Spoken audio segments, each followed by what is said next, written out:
So we have completed the the module 2 for the didactic portion. It is a big module, Foundations of Krishna Conscious Philosophy. We talked about Maya, we talked about karma, we talked about the defects of the conditioned soul, the concepts regarding the soul, Achanta Veda Tattva, a lot of different things we talked about in this module. So it's a very heavy module. We also talked about the stages of bhakti, the 9 stages, is that right? And the forms, the realizations, aspects of the absolute truth, all of those, is that right? So now we're going to do our quiz and also the reflection questions for this chapter. Okay, so everybody able to access the quiz? Yes. Okay. I'm assuming it's a yes for everyone. All right. So this is going to be an interactive class. So I would like to ask you the answers as well as we cruise through this next hour and a half doing the quiz and the reflection questions for this module. Okay. So the first time you could do this right now as we are doing this. The 4 defects of the conditioned soul are, and you have to select more than one, right? So which ones are those?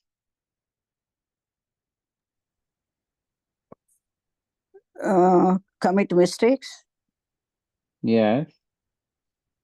imperfect senses, Mm-hmm. tendency to cheat, Tendency to cheat, and one more. Easily. is it illusioned? Easily Easily. illusioned. Yes, perfect. Yep. Yeah, so these are the 4 defects of the conditioned soul. Next one, apurushesh. Apurusheya means following the words spoken by the Lord, following advice on how to achieve fortunate material life, words that are not of the mundane world, words from one who's infected with the 4 defects of conditioning. What's this one? Anybody remembers? Words that are not of the Third. mundane world and following the words spoken by the Lord. Yeah. So what was you saying, Satyam Prabhu? No, I was just saying the third option. Yeah. What was that, Prabhuji? I'm trying to think. Question and answer is yeah.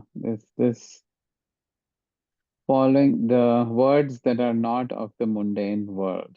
Okay. Only one answer? I think the first one also appears to me correct also. Let me quickly check.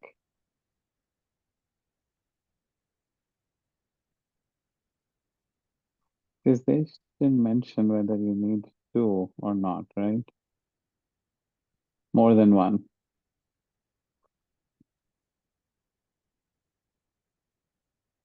Yeah, I originally put words that are not of the mundane world, but I got it partially incorrect because it said that Yeah. also in the words. That's spoken what by- I'm thinking. Yeah. So, yeah.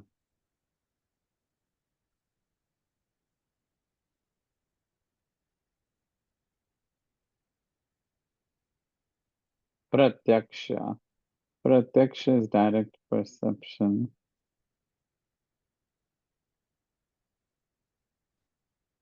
I don't think they talk about that here. Anyways, I think we can just go with the Sanskrit. Yeah, so these first and the third option is correct.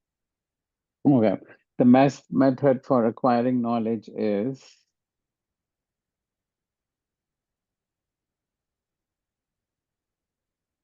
Shabda Praman? And what is that here? So the options are attentive listening, direct sense perception, hearing from a higher authority, mental reasoning, historical understanding, study and research, listening to your heart to ask questions. Hearing from a higher authority? Yeah, that seems correct.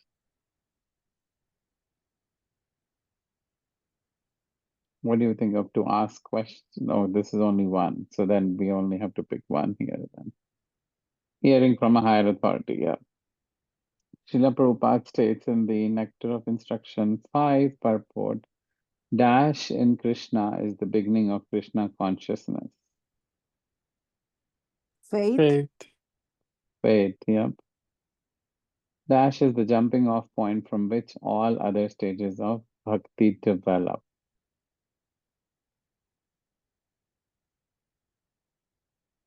Is it Shraddha? Shraddha is the Hearing. jumping off point from which all other stages of bhakti develop.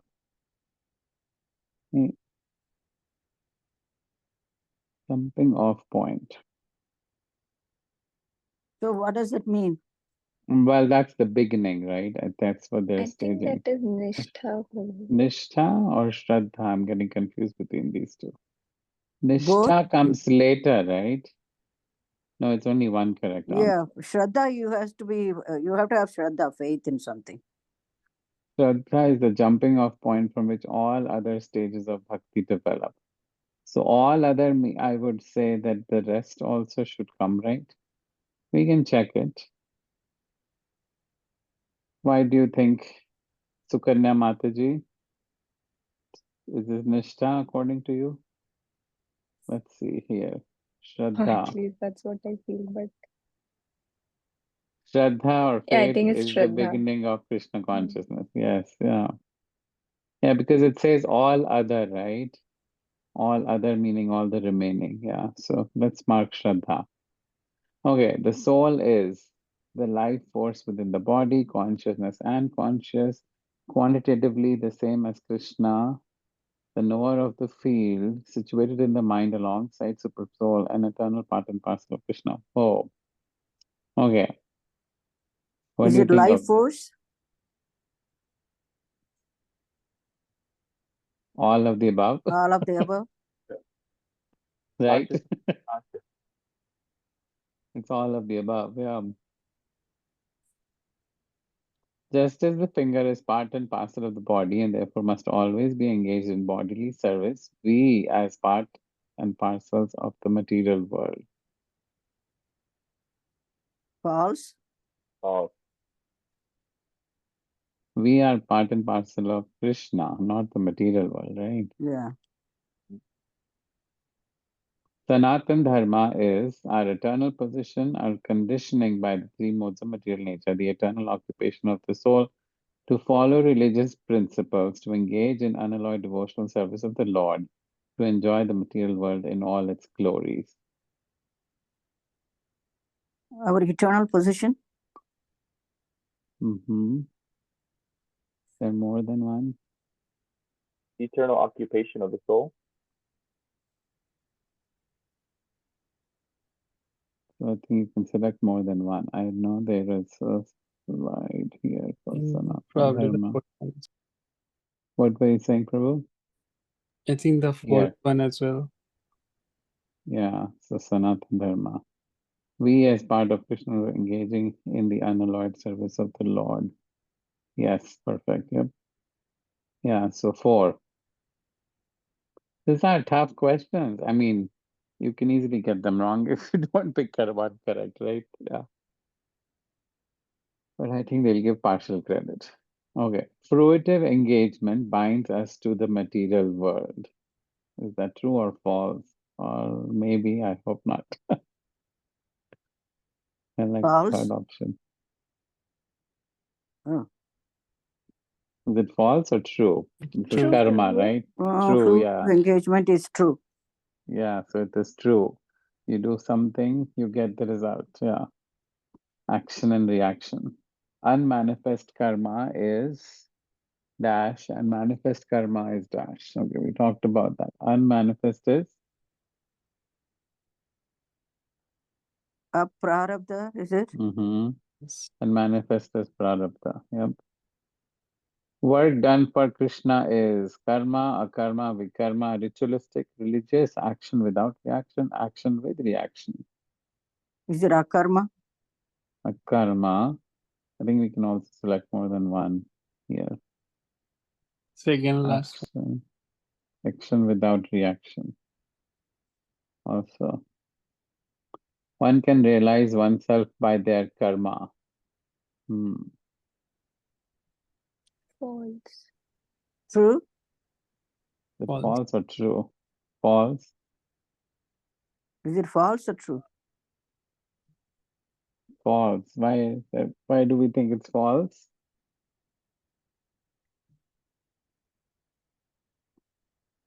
One can realize oneself by their karma. I thought it was true, no? Let's go to the slides.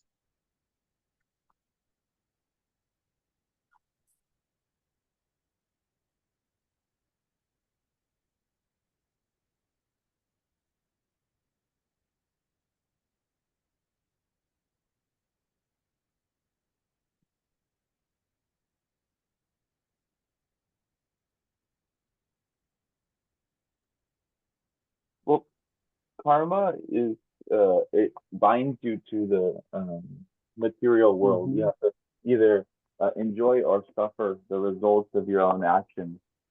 But self-realization is completely on the spiritual platform. So karma keeps you bound to action and reaction. Yes, I'm just saying because for sometimes these kind of questions, one cannot realize oneself by karma. So that's why it is false. Yeah. See, Srila Prabhupada is False? talking. Yep. Okay.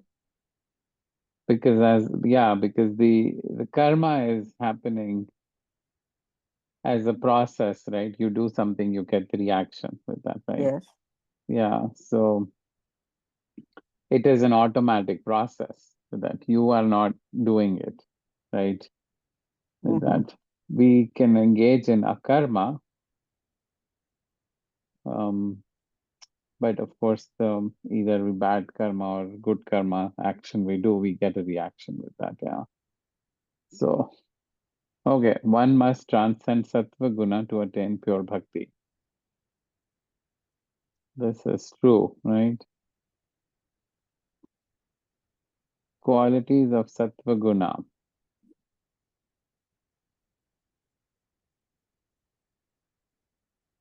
What are the qualities of sattva guna?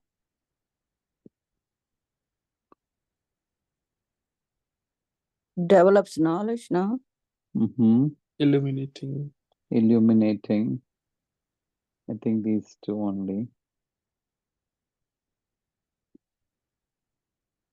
Relative purity. What is, let's just Yeah, check. it's I think it will be relative purity as well because it's Also, that's yeah, Satya and Suddha Satya. Krishna is in they're Suddha. different, right? Shuddha sattva, right? Yeah. I think it will be relative purity also. Yeah.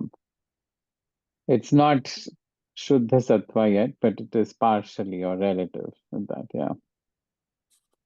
Okay, then qualities of rajas or passion.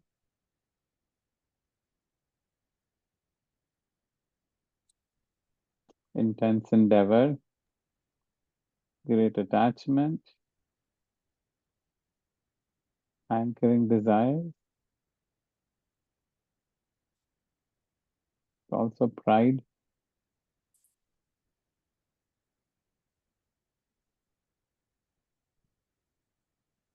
You can see here, right? Yep, unlimited desires, pride, constant gratification, greed, attachment.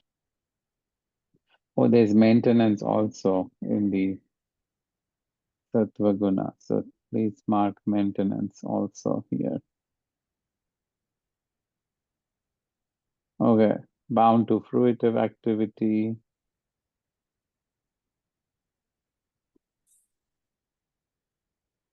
Yeah, okay, that's good.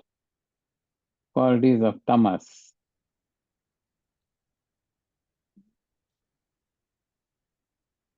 Sleep, Sleep, yeah. Lamentation. Illusion lamentation, develops. Moroness. illusion, moroseness. Mhm. Anything else is there? Destruction is also there. Delusion. Yeah. All of them are there. So destruction, illusion is not there. Fear. Madness. Hare Krishna Prabhuji. Please accept my Fear humble and obeisances. yeah, All glories to Srila Prabhupada. all Greed glories to Srila develops Prabhupada. fear. Yep, fear. I don't think Self. there is no greed develops here. This is illusion. This is tamas. Tamas. Okay, he's already in greed. Okay. Tamas is ignorance, right? Yeah. So these are all the correct answers So for illusion that. develops. Will that also be there then? Because they're all developing qualities, right? Yeah, illusion is here, right? And So you can illusion see this. develops, it says. Yeah, illusion You develops. can have rajas also. Okay, that's matter. No, Okay, rajas it's is like a greed. Illusion is false perception, right? Yeah. Okay. There's two different things. Rajas is like you're constantly hankering something. I need to do this. I need to do this. I'll get this, and I'll get. If I do more of this, I'll get more of that, right? Like Yes, more yes. money, more hard work I should do, so I Which get more most money of with us are that. in that rajas all the time. Yes, and the tamas is like illusion with that, right? The destruction, your indolence, laziness, sleep. So you think this is good, like not doing anything is good, which is actually wrong, right? So you're in this false perception, which is a false illusion. So illusion means something false, right? You believe it is true, but it's not true with that. So that is what tamas is. That yeah, the person is basically just doing nothing and like sleeping the whole day, or like yeah, and they think this is what they should be doing, but it is false with that. Prabhu, how can tamas be destruction?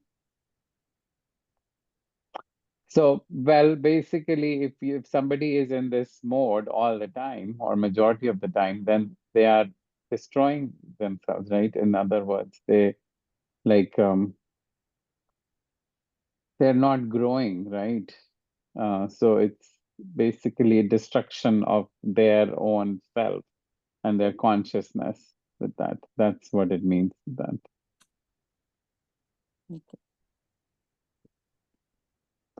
Okay, next one, the three aspects of the absolute truth. This we all know. Brahman, Bhagwan, Paramatma, right? Yeah. Degree of realization, check accordingly. Okay, Sat Chit Anand. So this was on the slide. Yeah. Here, yeah. So we can use this to answer this. Sat is Brahman. Sat is Brahman. Paramatma is Sat and Chit. Bhagwan is Sat, Chit, and Anand. All of them, right? Yeah.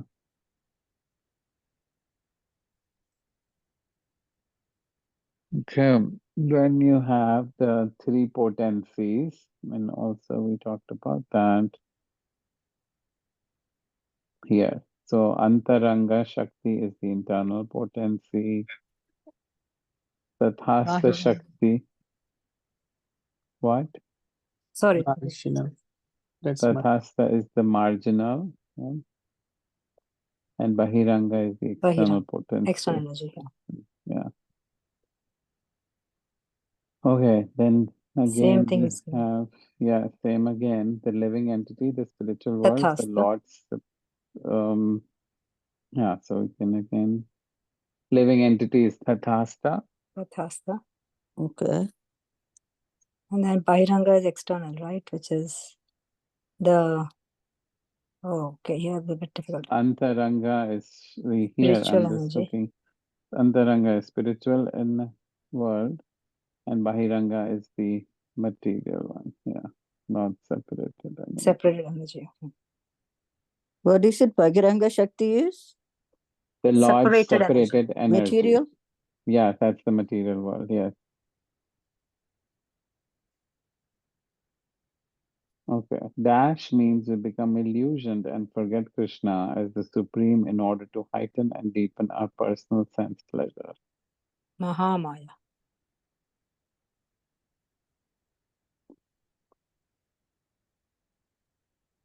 Mahamaya. They both are the same. No, That Yogamaya can is become. Krishna's energy, internal energy, and Mahamaya is external energy in a way, sort of. No, I'm looking at the question. Means we become illusion and forget Krishna as the Supreme Personality of God in order to facilitate his pleasure. Yes. So one is personal sense pleasure and one is Yeah. to facilitate Krishna's pleasure. Krishna's pleasure with that, That right? is Yogamaya. Yoga Maya is the Krishna's Krishna's pleasure pleasure. Yeah. and Mahamaya is the for our sense pleasure, right? Yeah, we talked about this also.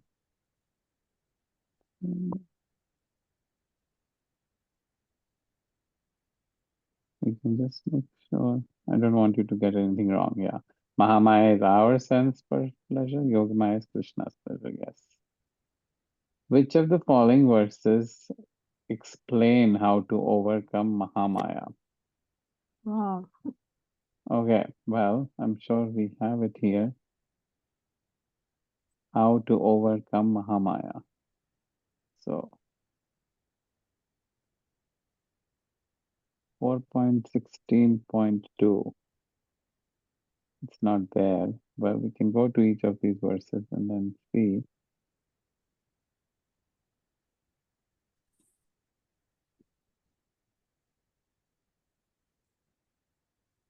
Okay, this is going to be our exercise then. Okay, so let's go to Veda base and check this.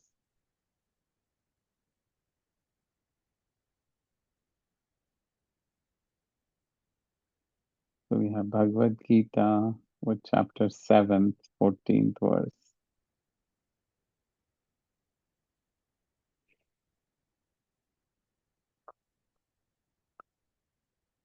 Yeah.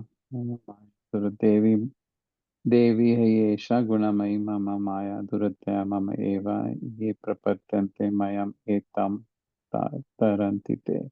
This divine energy of mind, consisting of the three modes of material and nature, is difficult to overcome. But those who have surrendered unto me can easily cross beyond it. So, what's the question? Explain how. Yeah, so it does explain, right?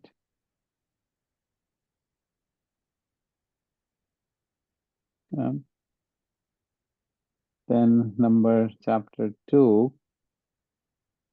verse number 13.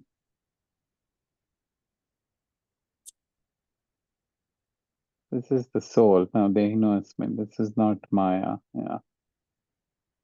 5.3.14. So, 5. We go to Bhagavatam.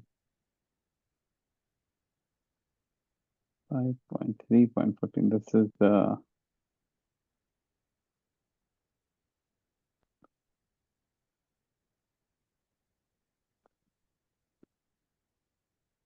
5.3.14.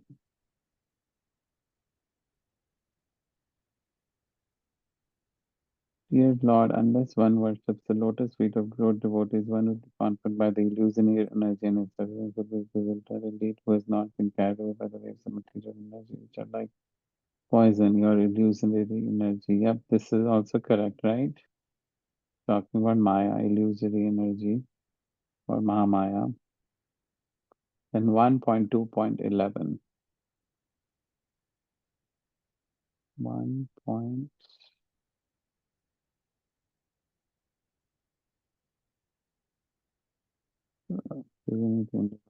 This is Guru Maharaj's favorite chapter, by the way. Learned transcendentalists who know the absolute truth call this non-dual substance Brahma, Paramatma, or Bhagwan. No.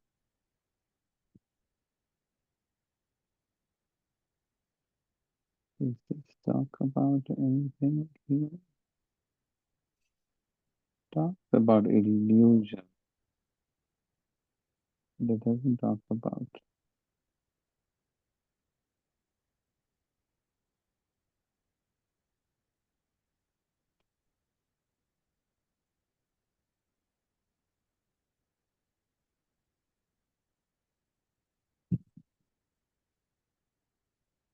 Yeah, I think not completely talking about that. So I would just stick with these two.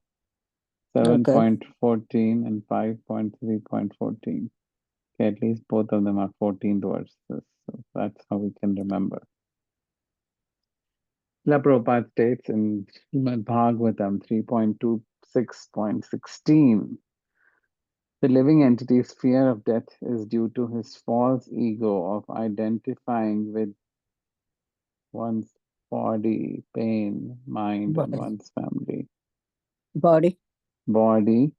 Should we just check it to make sure? Is it 3? Do they have anything?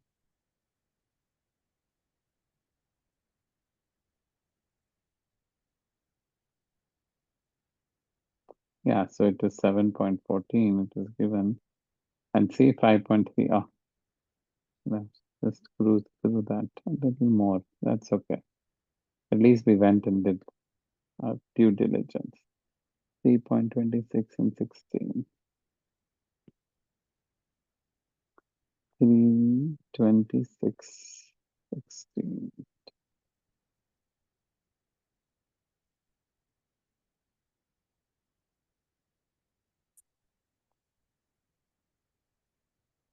False ego.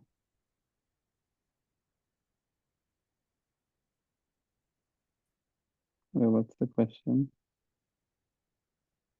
Purport. The living entity's fear of death is due to his false ego identifying with.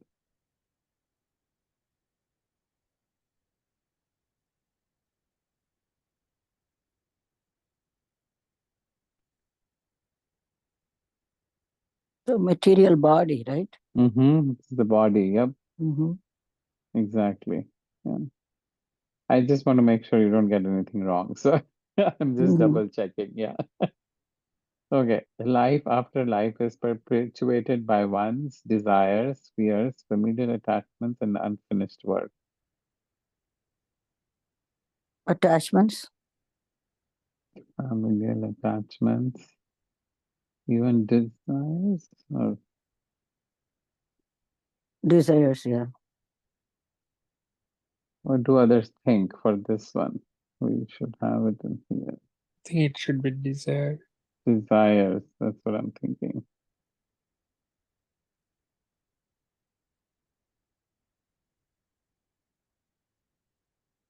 Okay, this was that one, 3.26.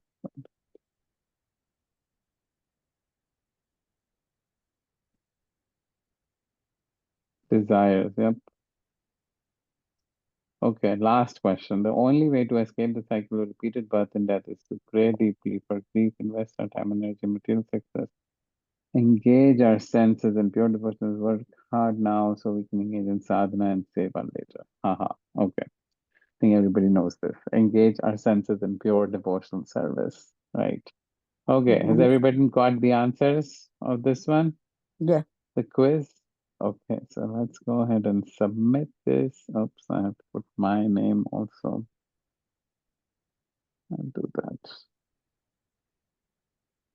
Prabhu, I'm not submitting now. I can submit it later, or Yes, you I'm can using submit the mobile anytime. phone. Is it okay with that, right?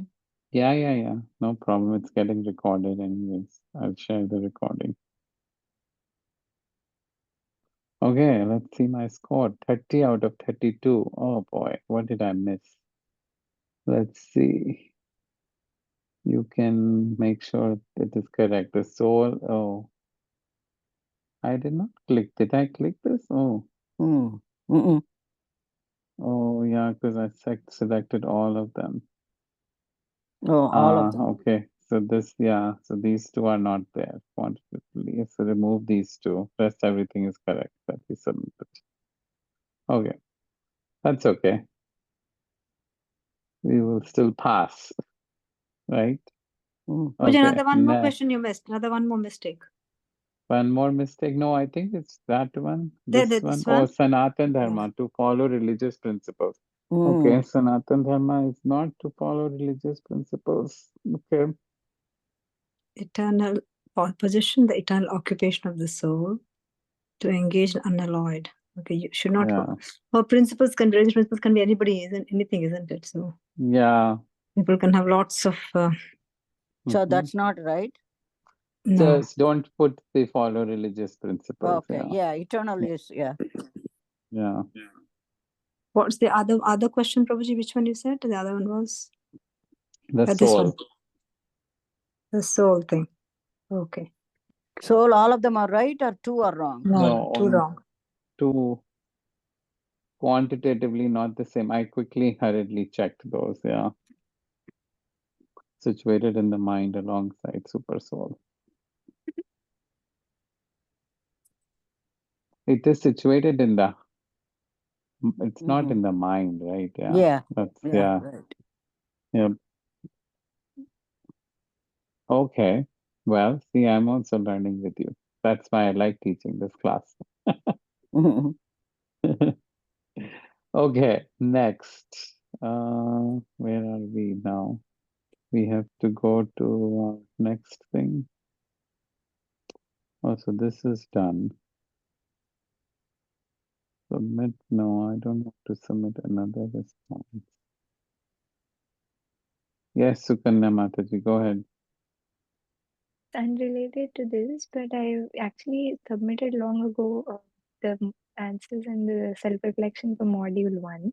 But I got an Mm-hmm. email saying that my module 1 is in progress still. So how do I deal with that? Oh, well, you can send an email to vdiacareteam@gmail.com Okay. and ask them about that. Yeah. Because Sure. after the first module is complete is when you should get the pranam mantra, right? Yeah. Have you received that yet? No, no problem. I Okay, got it. yeah, Yeah. yeah. So you just email them, Mataji, and I think they'll take care of that. Yeah. Okay, So thank you. Sandarbha Prabhu is pretty good with that. Yeah. Okay. So you have to go back to that previous thing to get to this. I will give them this feedback. Okay, now let's talk about our personal reflection questions. These are the challenging ones, I know, for this Mhm. module. Okay.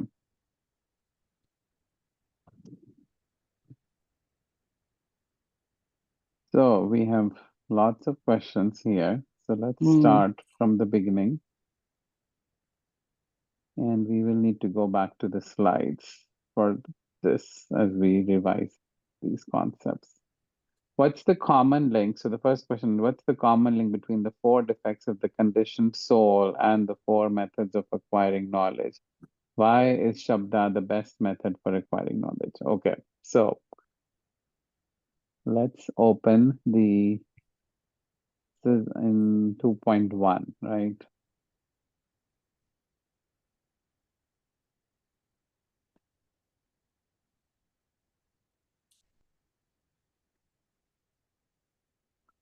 So the 4 defects of the conditions always said was commit mistakes, easily illusioned, imperfect senses, and tendency to cheat, right? And the next thing is the 4 methods of attaining supreme knowledge, acquiring knowledge.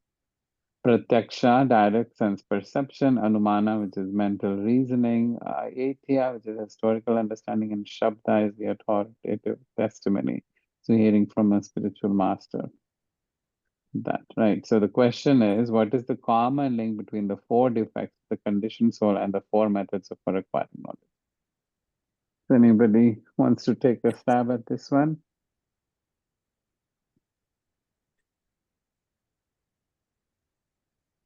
Imperfect senses. Imperfect senses, right. And why? Why do you think is that the common link? It is the correct answer. Yeah. Do we see some senses here in 4 methods for acquiring knowledge also? This one, right? Pratyaksha, Yes. the direct sense perception, right? And so basically, what they're saying is the common link between the 4 defects of the conditioned soul and the 4 methods is our senses, right?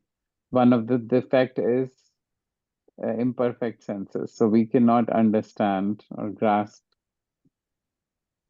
how the world is operating, right? All what is happening, and like forget about the world, what is happening in our life. We can't even get a grasp on that, right? When things go wrong, we're like, oh, why did this happen? How did this happen? That right. So we cannot understand the complexities of the world and us are around us also, affecting us and around the world, our world. So because our senses are not perfect with that, right? And so and the one of the ways of acquiring knowledge is through direct sense perceptions, through the five senses. So that's why the senses become a common link between the four defects of the conditioned soul and the four methods for acquiring knowledge. Is that making sense to everyone? That's the common link, right? And why is Shabda the best method for acquiring knowledge? So that's a knowledge coming from a bona fide spiritual master, okay? Authoritative testimony. So Shabda is the best method for acquiring knowledge because it is the knowledge coming from the Shastras, from Krishna himself. Is that right? Because that through the process of disciplic succession, the knowledge has been passed down, right, from Krishna and then now to our spiritual master, like that. So there is no adulterated knowledge. Nobody is polluting or mixing their own interpretations through their senses. Because our senses are imperfect, we can easily adulterate this knowledge, right? So you played that game called Chinese whisper. I think when you speak, people are in a circle or somewhere, like in some form, they're sitting together and you speak in someone's ear, and that person has to then pass the message to the next person and the next person, like that, right? Has anyone played that game? That Yeah, we used to call it telephone. telephone, I know, right? Yes, yeah. So because our senses are imperfect, so the last person who's supposed to tell the message always make like there's something like only the message is partially correct or sometimes not even remotely correct, right? With that. That's a good example of imperfect senses with that, right? So that's why we are not imperfect of the senses of that. So we need to rely on the spiritual master for that, right? Okay. Everybody good with this Okay. question? All right. Next one. How does one develop firm faith for spiritual advancement? Are there particular points that challenge your own faith? What steps might you take to address any doubts that may arise in your spiritual life? So this is through the stages of bhakti, right? So from Shraddha, which is the initial faith, and then firm, strong faith is your nishtha, right? So how does one develop strong faith or for spiritual advancement?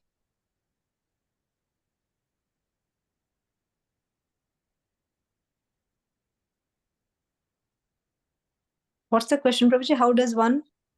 Develop firm faith for spiritual advancement. Follow in the footsteps of Guru. Be in the right All in, Sangha. right, exactly, right. Sadhu Do your Sangha, sadhana do your sadhana correctly. and Yep. read scriptures. Read scriptures. And listen to you have Vapu and Vani, right? Both of them. Yes, yeah. So Listen to Vani. The most important thing is the Sangha, right? Sangha, So yes, association. association of devotees with that, right? And so that is how you start gradually developing more and more faith with that, right? Yeah. So because you see, oh, the other person also did this, I should also do this, right? Or if some negative circumstances around someone, but they still, you see, like some devotees are like we can call them as pure devotees, like they are very steadfast in their practices. They're like, yeah, whatever happened is happening, I should continue with what I'm supposed to do, right? this is Krishna's plan and he's going to, it'll be okay at the end with that, right? Yeah. Or even if it's not okay, this is what I'm supposed to get, right? With that, right? And so that is the firm faith that somebody is believing everything is going according to Krishna's plan. I am just an instrument. I should continue doing my karma and my religious practices, that, right?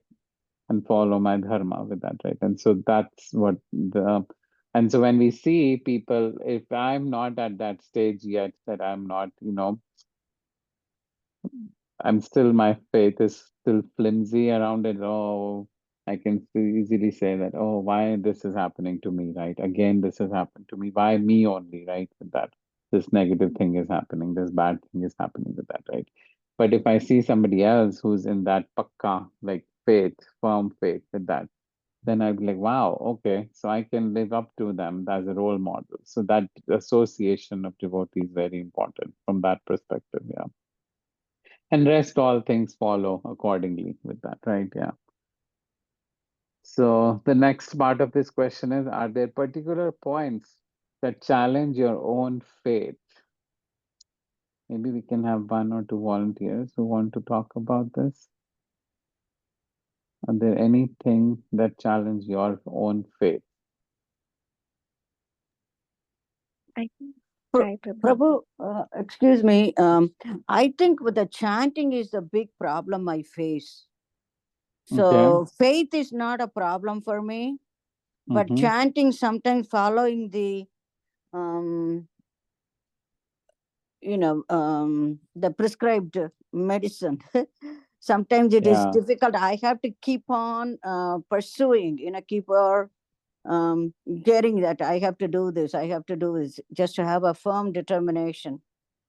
But faith Yes. is, for me, faith is not a big problem because we know Krishna is there. But following the regulative principles like a chanting, that is becoming a problem sometimes when you are Mm-hmm. traveling or when you are sick. Yes. Yeah. Thank you for sharing. Sukanya Mataji, what were you sharing? Thank you. Please go ahead. Yeah, Prabhu, I was trying to say that initially when we start chanting, it's offensive and we have a lot of disturbances, and that is why we do not see the results of it so easily. That kind of provides a negative feedback to our faith. That does it really work? So that can only that is one of the challenges I feel that kind of at least disturbs the faith sometimes. But as everyone says and senior devotees say that you continue chanting, even if it is offensive in the beginning, you will progress to future Mm-hmm. stages, and that's when the firm faith is established, and that's when we progress. So I Mm-hmm. think Yep. Right. Has let me ask it this in another way, because I didn't hear this as an example. Are there particular points that challenge your own faith? Are there people around you in your immediate family or in your immediate close family that sometimes can challenge your faith? And someone has that experience. Prabhu, even in my family, they don't really believe. They are all highly educated, but they don't believe in Krishna. But I am the only one who follows according to my father. So, but I don't give up. I don't Mm-hmm. budge into anybody because my children are grown up. I'm a grandmother, so I don't really care what they think. Yes, It you is are at my that life. I position. have to do Yes. what I have to do. I did my duty. It is their life. Yep. They have to lead. Yeah, whether you believe it or not, it is up to you. But don't come and interfere with my faith and the principles that I follow. Mm-hmm. Yep. I'm very firm on that. Good. I'm Yeah, glad it's you're not able going to to work. stand I on tell your them it's feet. not going to work. Yes, go ahead, Sukanya Mataji. yes, I am actually very lucky, Prabhu, in this matter. So both my mother is actually from Navadvip, so we already know the background, and Mm-hmm. my father's side, Ishtadevta, is also Vasudev. So we all believe very firmly in Krishna as the Supreme God. That has Oh, never wow. been a problem for me. And but my in-laws, after I got married, I'm not married in a Bengali family, so for them it is a little bit hard to understand. Although they are like into all the religious things and everything, but they don't know that, they just don't know. It's not that they don't want to they don't know. So Mm-hmm. it has not challenged me as such, but probably the acceptance of me doing things is a little bit challenging, but Yeah, I don't think my faith is challenged there. Yeah. challenge, right? So what steps have you taken so that you don't get affected with this? Well, I think, as you said, the answer to previous question only is the answer here is association. As I associate more, I feel that my everyday routine things that I do has changed a lot after association, and that is something they appreciate, even though they don't say it verbally, but they appreciate getting up in the morning or doing deity worship or Mhm. whatever it is. Everybody would like most Indian families, they appreciate it. It's just that Right. we don't do it so visibly. So they don't say Yeah, anything. So I think slowly, and most devotees tell me that slowly things will change, but it takes time. Yeah. yeah. But Tim, I'm going to put you on the spot here because I know you are not originally from India and you have very nicely embraced Krishna conscious philosophy. Can you tell us any examples that this happened with you initially or with your family? How you are dealing with this, if you are comfortable sharing. Krishna, no problem. I think, well, most of my family has moved away. They're very far, and my family's very liberal. So they didn't they don't really they always let me do whatever I want. I grew up with my great grandparents, so they're no longer here anymore. So I had the liberty after when I returned in my early teens to really go out and make as many mistakes as I possibly could. So I made a ton of mistakes because of the liberties I've been granted, but at the same time, I found Krishna consciousness. My mom is, Mm-hmm. is uh, far away in Stockton, and she's Christian, and so we Okay. sometimes have some dialogue. And I think it was like what was mentioned previously. Just like she doesn't know. A lot of the people in the Christian faith, they don't know the personality of the Godhead, of God, Krishna. Mm-hmm. They have more of a Brahman realization or a Paramatma realization, maybe. But besides that, there's been no hindrance. I've been very fortunate that no one has ever scolded me or said anything within my own group. They've been very open-minded and actually very supportive of it. But thank you for inspiring. Wonderful. Thanks for sharing. Yeah. All right. So yeah, I think you can answer the rest of this question based on your understanding in your situations. Let's go to the next one. In the purport of Bhagavad Gita 2.25, Srila Prabhupada states, the soul is consciousness and conscious. That also is the statement of the Vedas. And we have to accept that. In your own words, can you explain what is meant by consciousness and conscious? I think we talked about this when we were first doing this chapter because this comes at the beginning, right? Let's just go to this purport 2.25 and we can look at the context.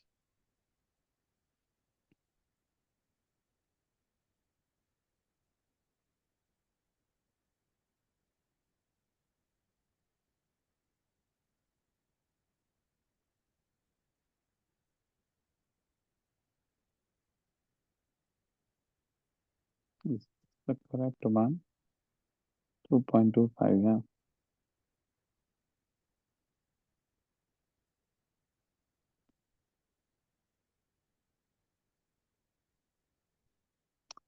Here. Okay, let's read the purport. It is, well, the translation, it is said that the soul is invisible, inconceivable, and immutable. Knowing this, you should not grieve for the body. As described previously, the magnitude of the soul is so small for our material calculation that he cannot be ever seen by the most powerful microscope. Therefore, he is invisible.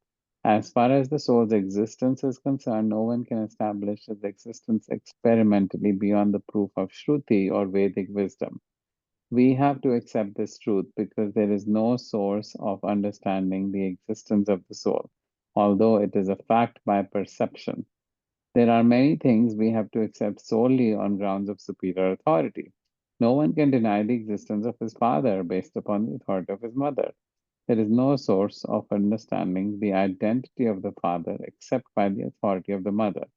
Similarly, there is no source of understanding the soul except by studying the Vedas. In other words, the soul is inconceivable by human experimental knowledge.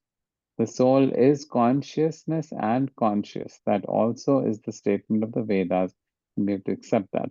Unlike the bodily changes, there is no change in the soul. As eternally unchangeable, the soul remains atomic in comparison to the infinite Supreme Soul. The Supreme Soul is infinite, and the atomic soul is infinitesimal.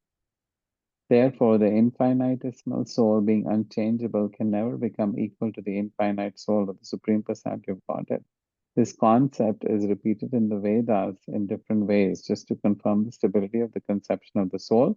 Repetition of something is necessary in order that we understand the matter thoroughly without error, like the last sentence here. Yeah.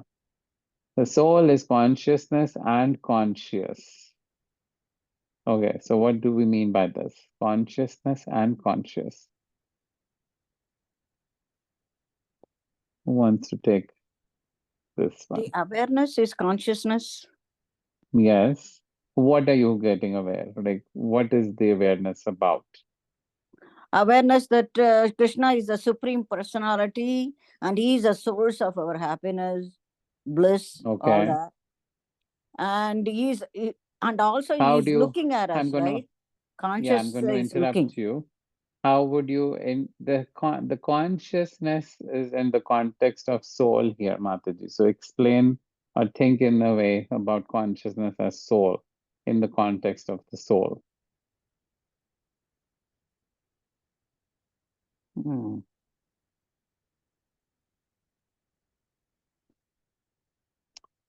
Soul is consciousness and conscious. Let's talk about the conscious part first. So Okay. what does conscious mean? I'm aware of something, right? Conscious, yes, you're aware of something with that, right? Yeah. So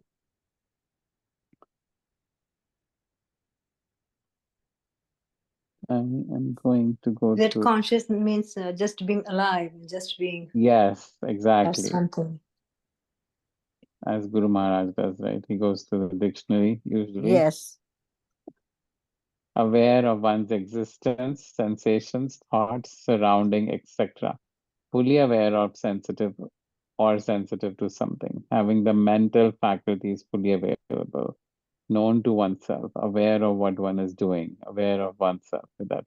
So you see, aware of oneself, but at the same time, also of one's own existence. As Mamta Mataji said, that it is the alive, right? So we know that soul is alive. It never dies. That's what this Yes. verse is also talking about, right? It is inconceivable, it is immutable, not changeable. I mean, not only this verse, but to the previous verses before that, the enhancement, they talk about you cannot kill the soul. The soul cannot be destroyed, right? The soul is alive. So soul is conscious with that. It's always there. It just transmigrates from one body to another with that, right? So that is the conscious part. Okay. What is the consciousness part now with that? Consciousness. Is the awareness of this life about deeper life.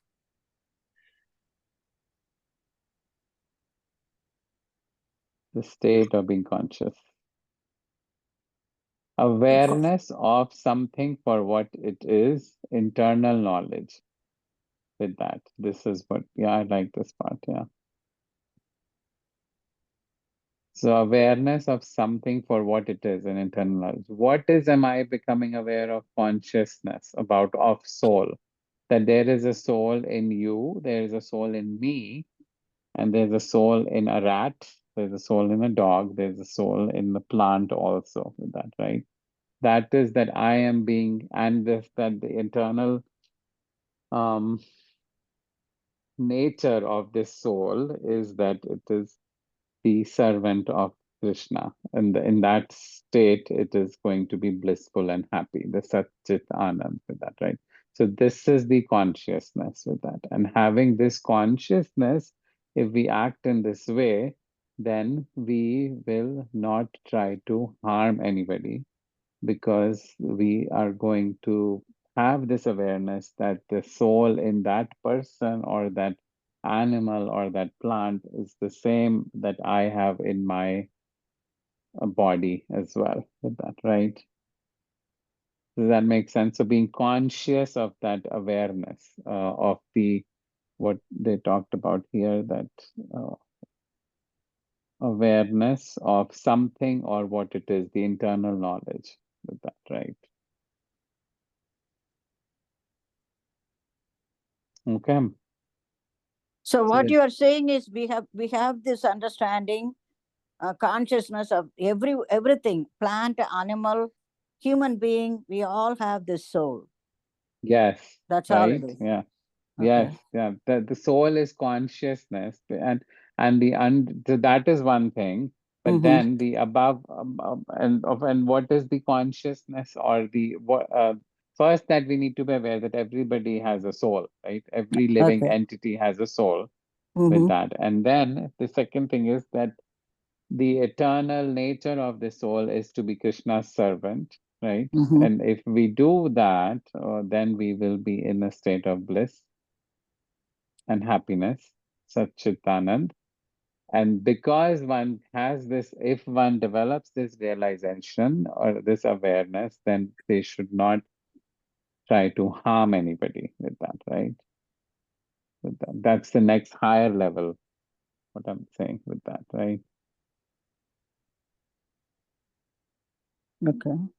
Okay, so that is this idea of the soul as consciousness. Conscious, we talked about that it cannot be killed or hurt or destroyed, right? That is the conscious part of the soul. Okay. Okay. Next one, the living entity's constitutional position, Sanatana Dharma, is to be servant of Krishna. Please discuss your understanding of what it means to be servant of Sri Krishna. Describe a Vaishnava who inspires you. How do they embody selfless service? I think we already talked about this, right? Yeah. It's just in this previous thing, also previous question. Examples, I will leave it up to you. You could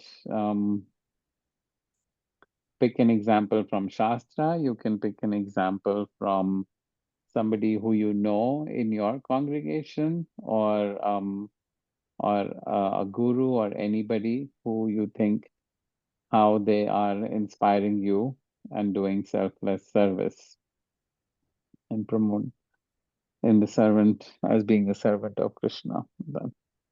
Okay. Next one. This is an interesting one. 4.18. One who sees inaction in action and action in action is intelligent among men, and he is in the transcendental position, although engaged in all sorts of activities. How does this verse relate to karma? How might you implement this principle and action in your daily life and spiritual practice? I didn't understand it, Prabhu. I tried it a couple of times. So, yeah, this is a tricky one, right? So I think the best way I was reading about this is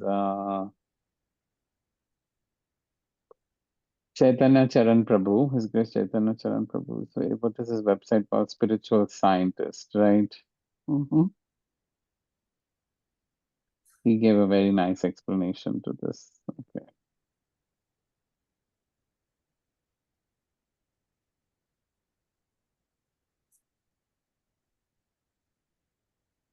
Gita verse by verse. If we go here, chapter 4. It's a very detailed explanation. here, but I think it's worth it. Ooh.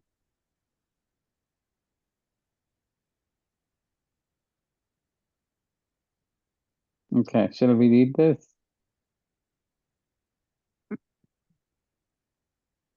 Yes, Prabhuji. Okay. Tim Prabhu, go ahead. Oh no, I was trying to put a thumbs up emoji when you said not raise Oh, my hand. okay, sure. So, this particular verse is one of the most puzzling verses in Bhagavad Gita. See, he also writes it. Yeah. Karmani akarma ya pashyeda karmani cha karma yaha sa buddhiman manusyeshu sa yukta Krishna karma krit. So in this section of Bhagavad Gita, Lord Krishna is explaining how one can act in a way that does not cause bondage. So here he is saying that a person who has this particular vision, which is mentioned in this verse, will be yuktaha. He will be well connected, he will be wise, and he can do all sorts of work without getting bound. What is the vision that this particular person has? Karmani akarma ya pashyet. One who sees that even when action is performed, actually there is inaction with that, right? And secondly, he says that akarmani cha karma yaha. One who sees that even when there is no activity performed, still there is action that is being performed. Okay, so they are contradictory, right? So the first part Yeah. is saying is, right, one who sees that when they're doing an action, then actually there is no inaction. And the second one is one who sees that when there is no activity or there's no inaction, still there is some action being performed with that, right? Yeah. This seems to be very bewildering. And Srila Prabhupada's translation, action in action and inaction in action, is not just a tongue twister, but it is also a brain twister. I love it.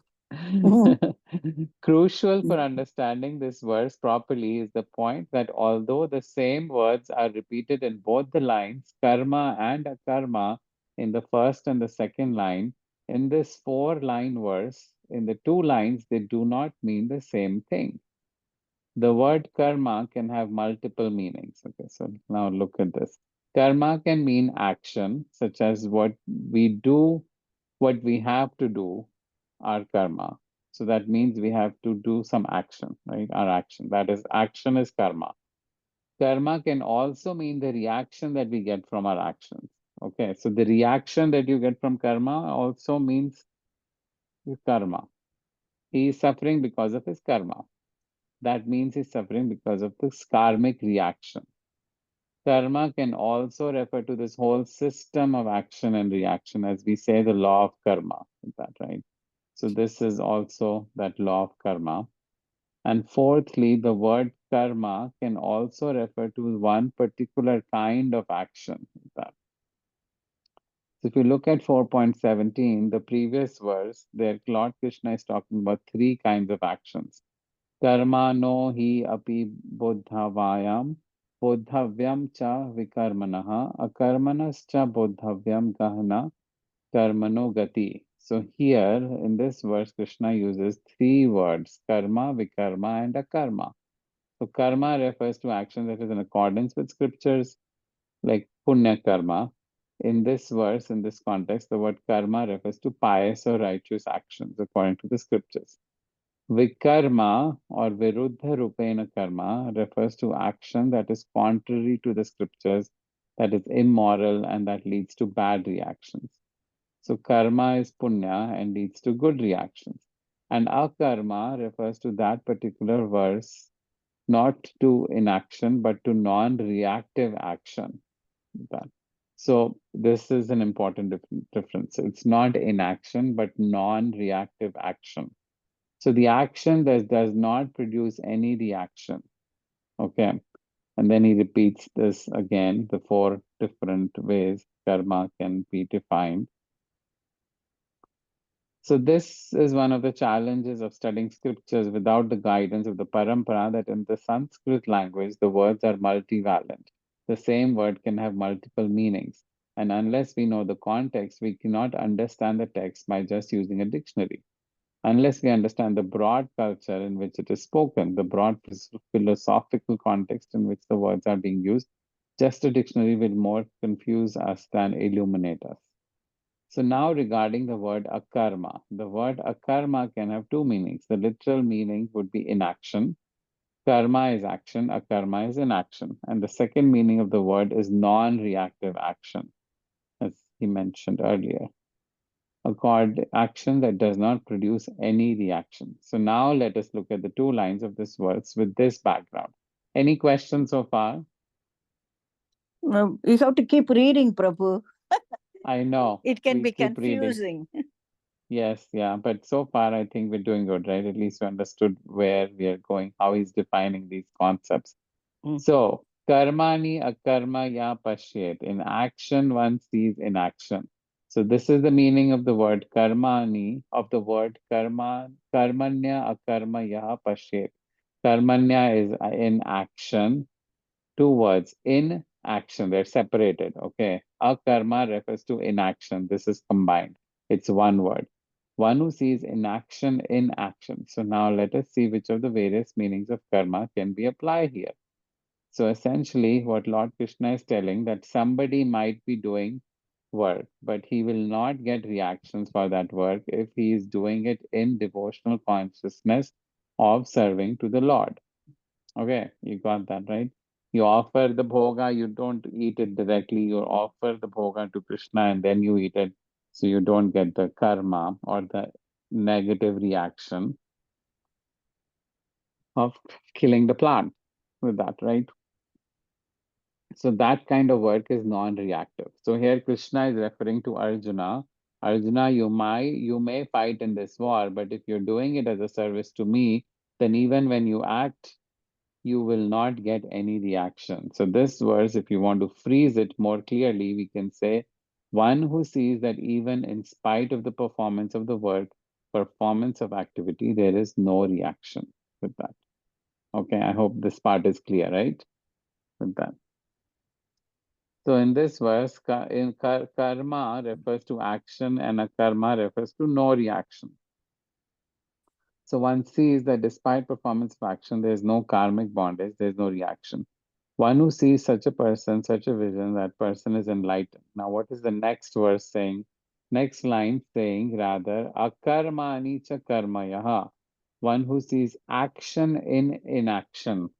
Akarmani is inaction, and karma here is action. So, what does this mean? This means that somebody is externally not doing any activity. So, akarma in this line means no karma reaction, but it means inactivity. So, even when is not performing any activity, one is not performing any activity, one is inactive. Still, that what happens? Cha karma yaha. Karma refers not to the activity, but here karma refers to the reaction to our activity. It refers to the karmic bondage. So Krishna is telling here that even when does not perform any work, still one gets the karmic reaction. So how can that happen? That Krishna is explained or hinted, more than hinted rather, in 3.6 in Bhagavad Gita. Karmendriyani samyamya ya aste manasa smaran indriyarthan vimudatma Mithyachara sa uchyate. So Krishna says here that if somebody controls the external senses of action, karmendriya samyamaya, but is internally contemplating on the sense objects, then such a person is a hypocrite. And such a person, Krishna says, not only deludes the world, but such a person deludes himself also. Why?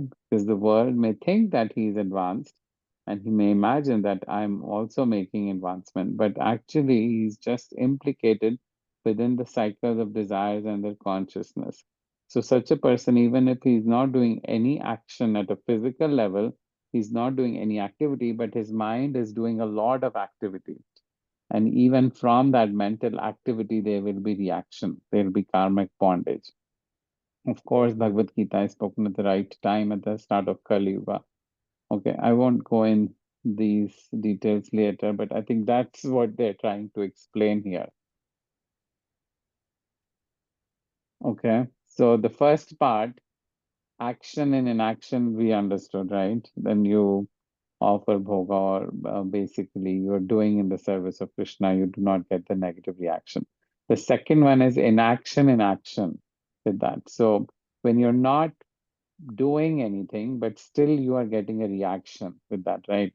And so the action in that sense means it's reaction. So what that is, that yes, to external world, you're showing that the person is showing that they are controlling their senses, but internally they're still thinking about it with that, right?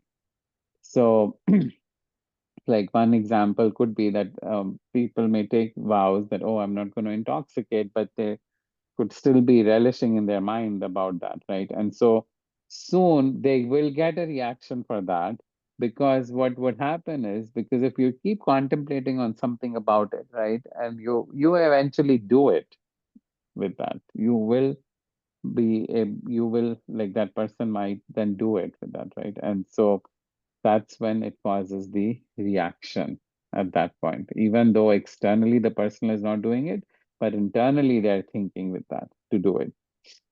So in this verse, Krishna is talking that an intelligent person is that one who has control of their senses, and they do not even indulge, not only externally, but also internally or mentally also. They're not thinking about it with that. Okay, Hare that was a Krishna, little Prabhuji, can I complicated. just add Yes, one? go ahead. Maybe I'm just thinking about action in inaction, the second part one. Yes. I'm just thinking about all of us. Sometimes we don't do, sometimes things happen to us even though we didn't do anything, Mm-hmm.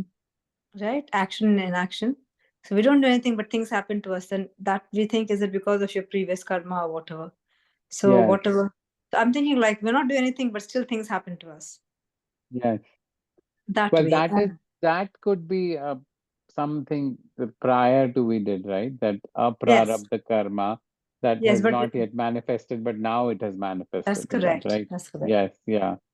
But With I'm just that. thinking like, but still things are happening. So when you're not doing, you're silent, but things keep happening to you. That's Yeah, also one thing. that's one thing. But here I think Krishna is talking, right? Is the intelligent among men who is in the transcendental position, although engaged in all sorts of activities with that. So the person is continuing to do their day-to-day life, day-to-day business with that, right?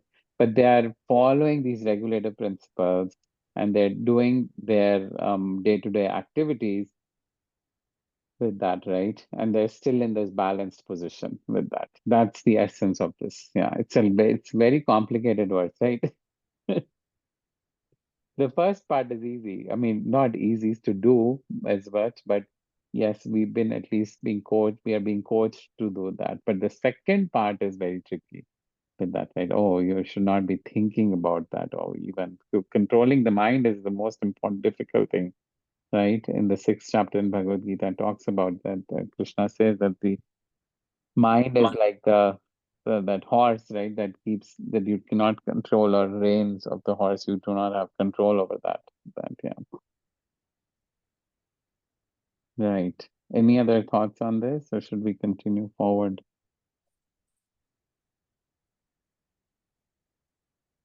We'll continue, Prabhuji. Mm-hmm. The three modes of material nature influence one's beliefs, faith, speech, vision, and behavior. How are you personally influenced by the three modes of material nature? How do you elevate the modes or degrade your bhakti? How do the elevate modes? How do these elevate modes or degrade your bhakti? What practical changes might you make to enhance your devotional practice? So I think we talked about this in the last time, right? That I had mentioned that the day is divided into three modes. In the morning, you have um, goodness, afternoon, or like passion, and in the night there is ignorance, and we want to sleep with that. So I think I again would leave this question to you, so how you can answer this personally based on your reflections with this also. Okay, next one is, as all surrender unto me, I reward them accordingly. Everyone follows my path in all respects, O son of Pritha. How does this verse relate to the three aspects of the absolute truth? As Gaudiya Vaishnavas, why do we desire to surrender unto Krishna? That part, I think you all can answer. The other, yeah, I remember this talking about this also last time. Remember the train analogy that I gave you with this one? First, you hear the sound, right? And then you can see a partial appearance or some form of train coming, and then you actually see the full train when you're standing at a railway station, train station.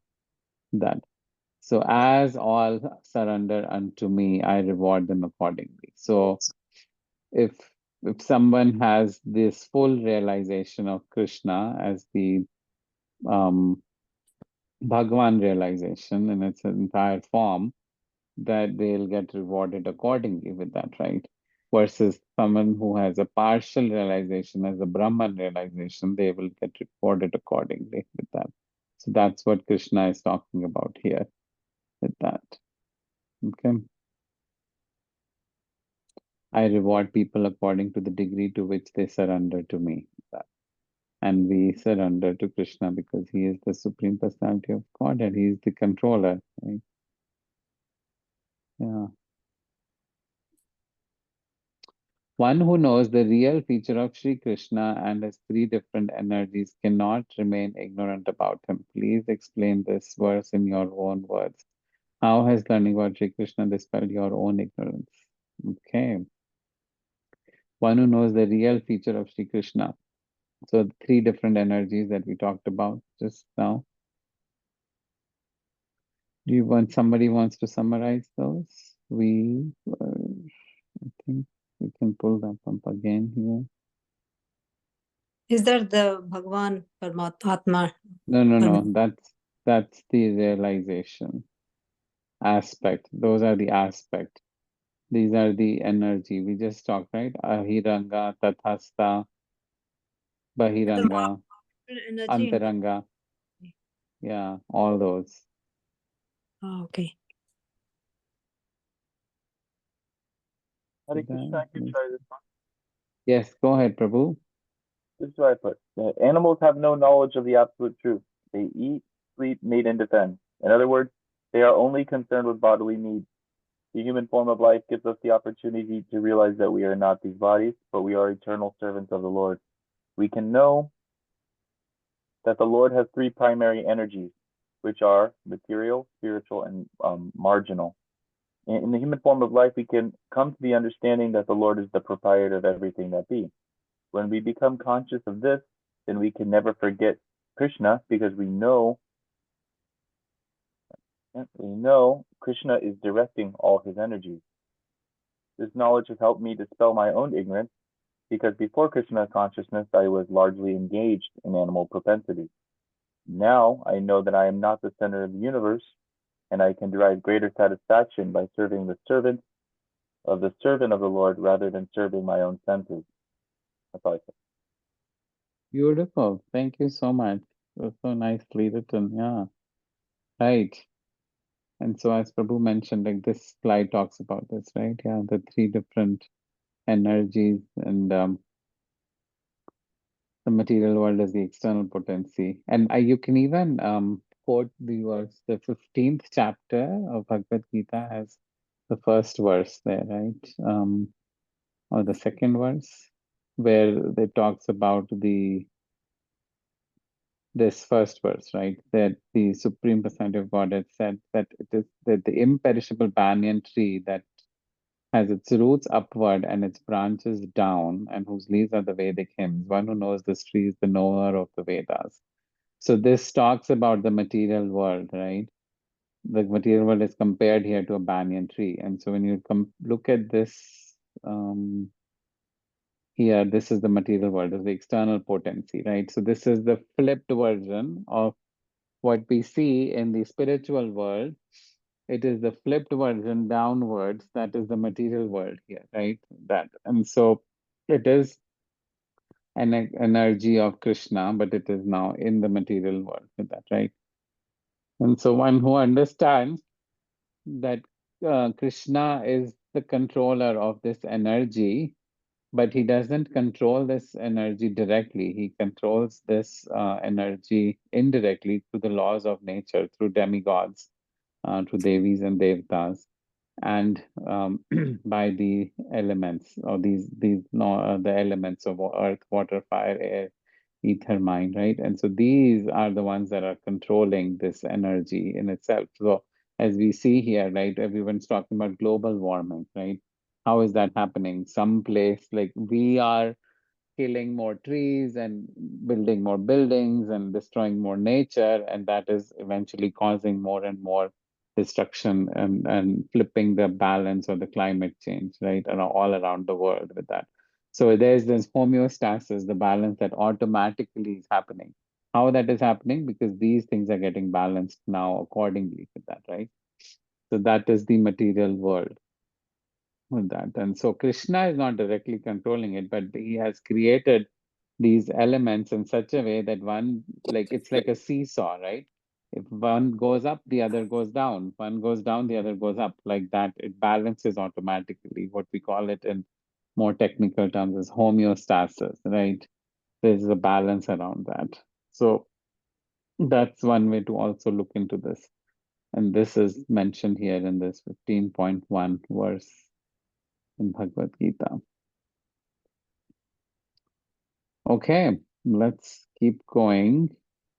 Where are we now?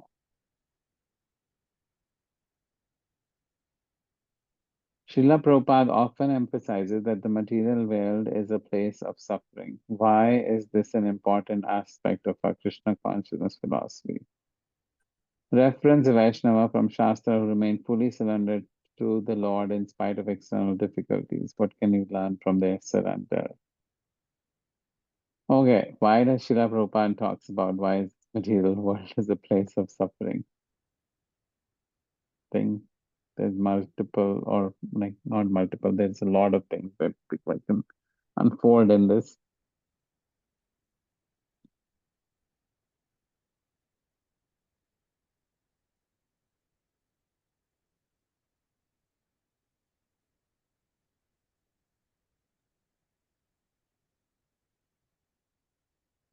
Okay. This one, for the material world, I think Gurudev talks about this also a lot too, that the material world is like a cosmic classroom. It's training us to return to the spiritual world and to rid us of any tinge of material iniquity. Yeah, there is, I mean, there is birth and death, repeated birth and death, right? That cycle. And then the body goes through those four, like, I mean, we have birth, age, disease, right? All those things are there. And that's why this material place is a suffering with that, right? And so you want to rise above this and go back to Krishna with that. And so this is an important realization, and the only way to do that is through following Krishna consciousness of that. And I was thinking about an example from Vaishnava from Shastra. We can talk about Prahlad Maharaj, right? Look at how much difficulty he had through his father and even his teachers, and but he still remained steadfast in his surrender to Krishna with that. Yeah.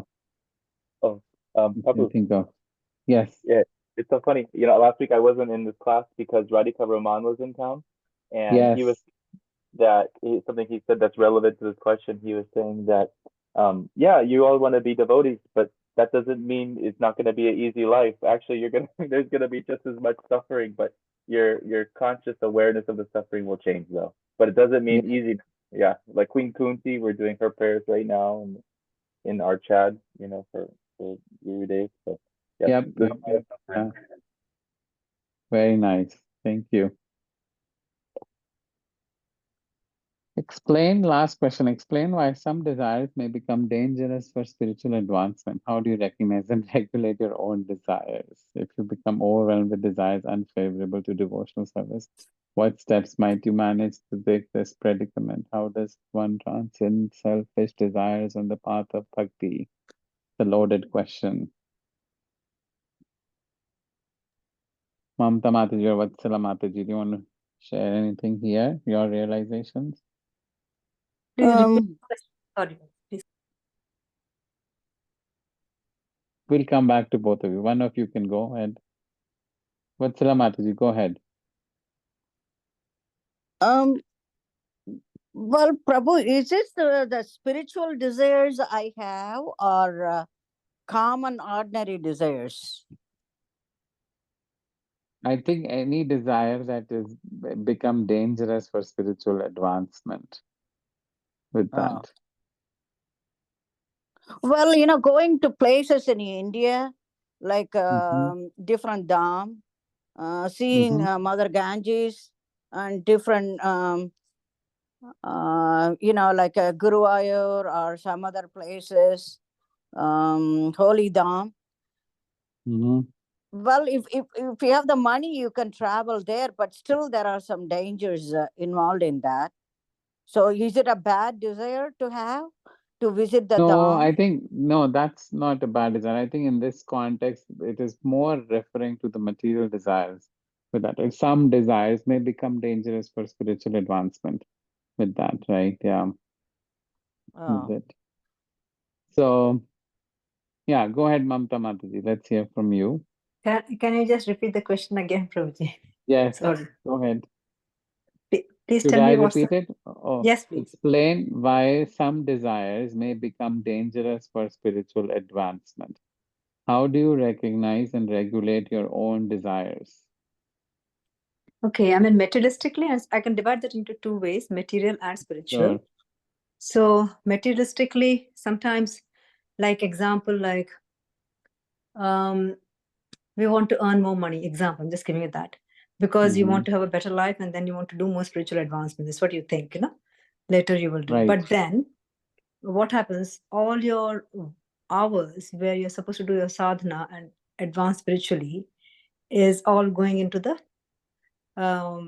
materialistic work to earn the money. And then obviously the greed sets in, again you want to, and that actually stops you from, in a way it lessens your spiritual advancement, and then slowly maybe can disappear. That's looking at the materialistic thing. So sometimes spiritually also, when you're even doing spiritually, you go and join, example, like you go and join so many Sangha groups, right? And many Sangha groups. But it's nice you want to hear, because again, that is your spiritual intense desire to listen to more and more. But then you're listening, but then are you actually sitting and imbibing those, or doing practically implying them? So in that way, then again, I feel it might lessen your advancement, even though you are there present spiritually everywhere. But actually, are you progressing is something we have to see. Like, are you doing your scriptures? Are you doing your regulative principles? Are you doing your sadhana properly? Are you, obviously, I'm talking about in Krishna consciousness, you have all the four regulative principles, you're doing that, but then still, sometimes you can get into other things too much that you do not have any time, and then that can reduce your actual spiritual advancement. I hope, is that okay? Or is that that's fine. Another one, that's good. I'm Prabhu, thinking I another have one. something. Sure, go ahead. Our political views right now, the Trump campaign, and we have Biden.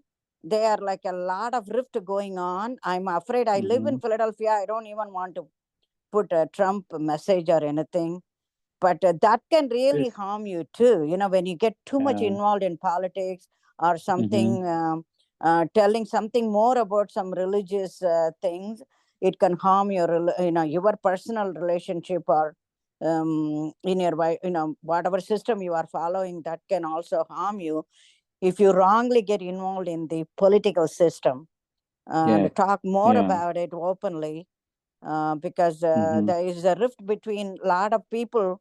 Gaudiya Vaishnava, some are Trump supporters, some are not. So especially in Philadelphia area, we are afraid to talk about Republicans or Democrat. Yes.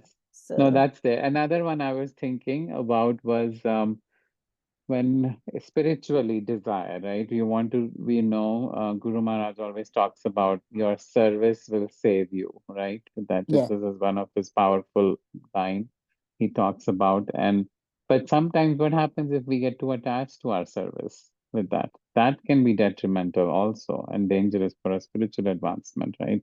If somebody is like, oh no, I was assigned this service, I am the one who's supposed to do it, and they transmigrate you like from one planet to another, you get to are given now a new service with that, right? And then you're like, but that one was that I liked more. Now where they put me here with that, right? So those things can start affecting you as well, because if you do, then what someone might do is like, oh, they may start causing issues in the news service and start hurting people's emotions there. Pride starts coming in, and they're like, oh, I want to get back to my previous service. So, so those kind of things unknowingly, even though we don't want to do it, but those things, they start creeping up because our consciousness gets affected, right? We're no longer now in the mood of serving Krishna in whatever service has been given to me, but rather I'm now attached to the service with that, right? Prabhu, So I have that, another statement to make, because we yes. have a changing administration. Because the last administration management, I was very active. Okay, did, but the new administration came. A lot of things that changed. The policy changes. A lot of things. It's very difficult for people to move from transition from the old system to the new system. So Mm-hmm. sometimes we think, also older people, we think we are being ignored. I mean, that we don't want to accept the changing situation, because the younger people are getting involved in it, whereas we think that they don't respect our older generation. They ignore you, they don't say hello to you, all that. So sometimes it is, you have to make a smooth transition, and sometimes we have to be more open to changes, otherwise it's going to affect your Yes. spiritual life. I felt Yes, that, yes, yes, really. yep, yeah, In the past yeah, 5 years, 4 5 years, I felt that. yes, certainly, yeah.